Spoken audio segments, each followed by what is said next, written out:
At first sight, Dundonnell just looks like a beautifully kept Victorian walled garden. But you're soon in for a few surprises. I do not believe it, Jane. I think that's one of those Madeira thistles. Oh, no. I never thought I would see that in the Highlands of Scotland. Amazing. Isn't it? What an extraordinary thing it is.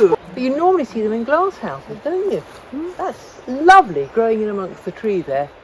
The delights and surprises continued as we strolled down the endless herbaceous borders backed by that beautiful wall. Here we're discussing the pineapple broom, Cytisus batandium. Lovely scent, isn't it? Oh. Then there was the glass house. Well, in here there's just about every single plant that I have ever attempted to grow, but just growing so much better. Oh,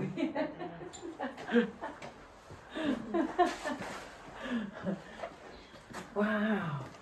And the garden just went on, revealing more Oh, surprises. Elaine, look at that. That's gorgeous. Vitis cognitii, isn't it? It definitely is. Look Look at the size of those leaves there. We learnt so much from this garden, from plants we'd never seen before, If Laura knows which one that one the new pruning techniques. We've all learnt the lesson that raising the crown of all of these trees and shrubs makes such a difference to their appearance.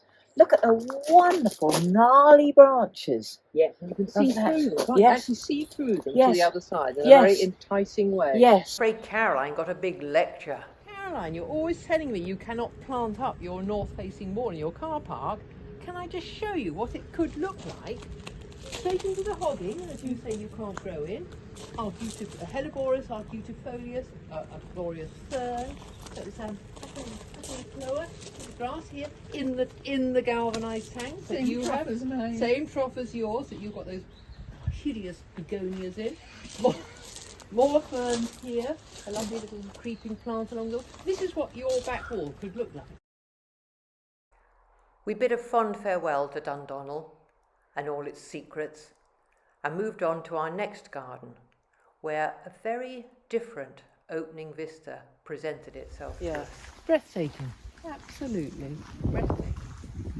It so much sits in its landscape, doesn't it? For a while, even we three were struck dumb, just looking at the magnificence of the outlook and the unusual South African planting that stretched all the way down to the loch. But it wasn't long before we were all chattering again. Look, Restio. Come on, that's a Restio. Tucked against the leeward side of the house, there was a collection of pots that honestly, you could have spent over an hour just looking at all the little gems. And actually, in the whole garden, there was no wasted opportunity for tucking a plant in wherever you could fit it. The walls and rills, they were all planted up as well. Look at this lovely wall with all the little house leeks growing out of it. Absolutely charming. Elsewhere, there was some proper crofting going on, with chickens, fruit trees, and a very well-stocked vegetable patch. As ever, we learnt so much here. Scotland is the place to grow sweet peas.